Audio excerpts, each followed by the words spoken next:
Hi friends, welcome to GBR classes. ఈరోజు సొసైటీకి సంబంధించి చైల్డ్ లేబర్లో అనే టాపిక్లో ఎగ్జామ్ పాయింట్ ఆఫ్ వ్యూలో ముఖ్యమైన అంశాలు, ఎగ్జామ్లో రావడానికి అవకాశం ఉన్నటువంటి అంశాల గురించి కొన్ని ముఖ్యమైన పాయింట్స్ చర్చిద్దాం. ముందుగా బాలల వయసుకు సంబంధించి వివిధ చట్టాలు వివిధ రకాల ఏజ్ను పేర్కొనడం జరిగింది. రీసెంట్గా మన గ్రూప్ 1 ప్రిలిమ్స్లో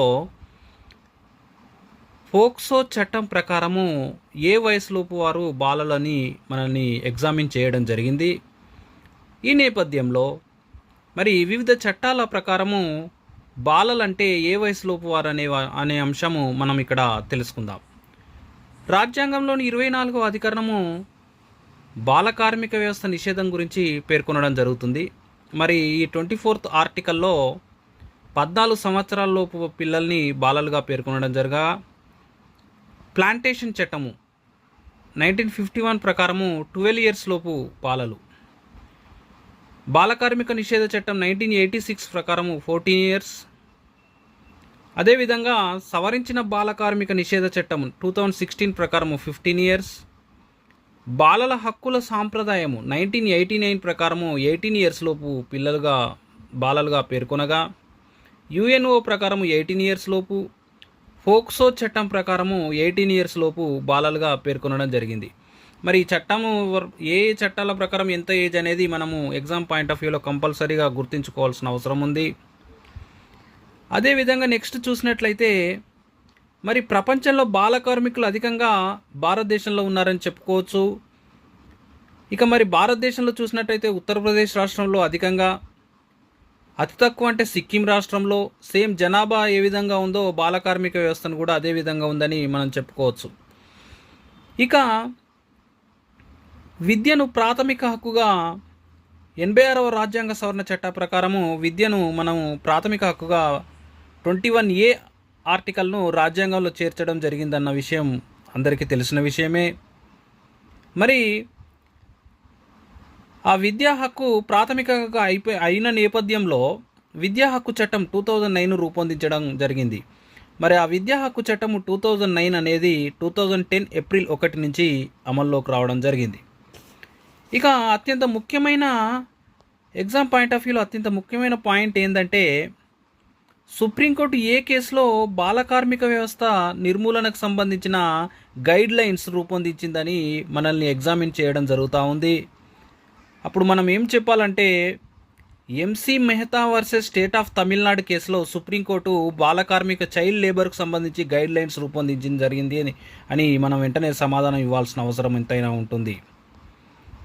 నెక్స్ట్, బాల కార్మిక వ్యవస్థ అధికంగా ఉన్నటువంటి తెలంగాణలో ఏ జిల్లాలో అధికంగా ఉంది? అకార్డింగ్ టు ఉమ్మడి జిల్లాల ప్రకారం అయితే మహబూబ్ నగర్ జిల్లాని మనము చెప్పాల్సిన అవసరం ఉంటుంది.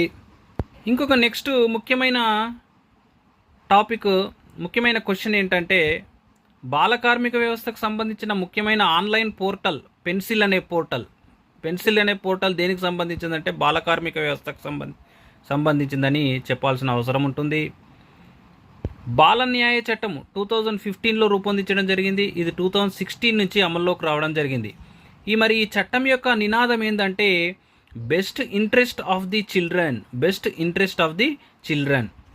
నెక్స్ట్ మనకు ఇది ఇండియన్ పాలిటీలో అదేవిధంగా సొసైటీలో రెండింటికి యూజ్ కావడం జరుగుతుంది. బాలల హక్కుల పరిరక్షణ commission, national commission for protection of child rights, ఈ కమిషన్ను బాలల హక్కుల పరిరక్షణ కమిషన్ చట్టం 2005లో రూపొందించి ఆ చట్ట ప్రకారము 2007లో ఏర్పరచడం జరిగింది. మరి ఈ కమిషన్లో ఈ కమిషన్ అనేది ముఖ్యంగా బాలలకు రాజ్యాంగపరంగా చట్టపరంగా ఇచ్చినటువంటి హక్కులను రక్షించడానికి కృషి చేయడం జరుగుతుంది. వాళ్ళపైన వచ్చినటువంటి ఫిర్యాదులను స్వీకరించి వాళ్ళ సమస్యలను పరిష్కరించడానికి కృషి చేస్తుంది.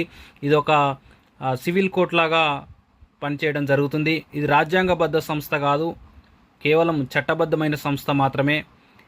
ఈ కమిషన్లో ఒక చైర్మన్ మరియు 6 సభ్యులు ఉండటం జరుగుతుంది. ఈ 6 సభ్యుల్లో 2 మహిళా సభ్యులు కంపల్సరీ ఉండాల్సిన అవసరం ఉంటుంది. మరి బాలల హక్కుల పరిరక్షణ కమిషన్ మొట్టమొదటి చైర్మన్ శాంతా సింహ, గుర్తుంచుకోవాలి. అదేవిధంగా ప్రస్తుత చైర్మన్ ప్రియాంక్ కనుంగో. ప్రస్తుత బాలల హక్కుల పరిరక్షణ కమిషన్ చైర్మన్ ఎవరని మనని ఎగ్జామిన్ చేయగానే వెంటనే మనము ప్రియాంక్ కనుంగో అనే సమాధానం ఇవ్వాల్సిన అవసరం ఉంటుంది. నెక్స్ట్, వెట్టి చాకరీని నిషేధిస్తున్న రాజ్యాంగంలోని ఏ ఆర్టికల్ అంటే 23rd ఆర్టికల్ అండి. అదేవిధంగా బాల కార్మిక వ్యవస్థను నిషేధిస్తున్న ఆర్టికల్ 24. మరి వెట్టి చాకరీ నిషేధ చట్టము 1976లో వచ్చింది. కాకుంటే ఈ చట్టం రాకముందే 1975లో ఆర్డినెన్స్ను జారీ చేయడం జరిగింది. లాస్ట్ టైం 2016 Group 2లో వెట్టి చాకరీ ఎప్పటి నుంచి నిషేధం జరిగిందని 1975 and 76 ఇవ్వడం జరిగింది. అప్పుడు చాలామంది 76 అని పెట్టడం జరిగింది. కానీ 1975 నుంచే ఆర్డినెన్స్ ఇచ్చినప్పటి నుండే అది అమల్లోకి రావడం జరిగిందని 75 ఆన్సర్ అయింది. చట్టం అంటే 1976, అంతకుముందే 75లో ఆర్డినెన్స్ను జారీ చేయడం జరిగింది. తర్వాత జాతీయ బాలల హక్కుల కమిషను బాలబంధు అనే పథకాన్ని అమలు చేయడం జరుగుతూ ఉంది. తర్వాత దత్తతకు సంబంధించిన మార్గదర్శకాలు 2017లో రూపొందించడం జరిగింది. నెక్స్ట్, ఒక ఇంపార్టెంట్ పాయింట్ ఏంటంటే 1986లో బాల కార్మిక వ్యవస్థపైన నియమించినటువంటి గురుపాదస్వామి కమిటీ సిఫార్సుల మేరకే 1986లో బాల కార్మిక నిషేధ చట్టం తీసుకురావడం జరిగింది. బాల కార్మిక వ్యవస్థ నిషేధ చట్టము 1986. దీనిని మళ్ళీ 2016లో సవరించడం జరిగింది. నెక్స్ట్, అంతర్జాతీయ బాలల హక్కుల ఒడంబడిక 1989లో రూపొందించడం జరిగింది. మరి ఈ ఒడంబడిక 1990 నుంచి అమల్లోకి రాగా భారతదేశము 1992లో సంతకం చేయడం జరిగింది. ఇక నెక్స్ట్ మనం చూసినట్లయితే బాలల హక్కులకు సంబంధించి రాజ్యాంగంలో కల్పించబడినటువంటి రక్షణలు చూసినట్టయితే 21A చూసినట్టయితే ప్రాథమిక విద్య ఒక ప్రాథమిక హక్కుగా చేర్చడం జరిగింది 86వ రాజ్యాంగ సవరణ చట్టం ద్వారా. 24 ఆర్టికల్ ప్రకారం బాల కార్మిక వ్యవస్థ నిషేధము.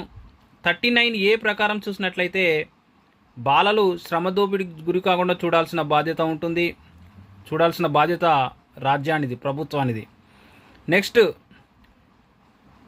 47 ప్రకారము బాలల ఆరోగ్యాన్ని సంరక్షించడం కూడా రాజ్యం యొక్క బాధ్యత. తర్వాత 51K దీన్ని కూడా 86వ రాజ్యాంగ సవరణ చట్టం ద్వారా ప్రాథమిక విధుల్లో 11వ ప్రాథమిక విధిగా చేర్చడం జరిగింది.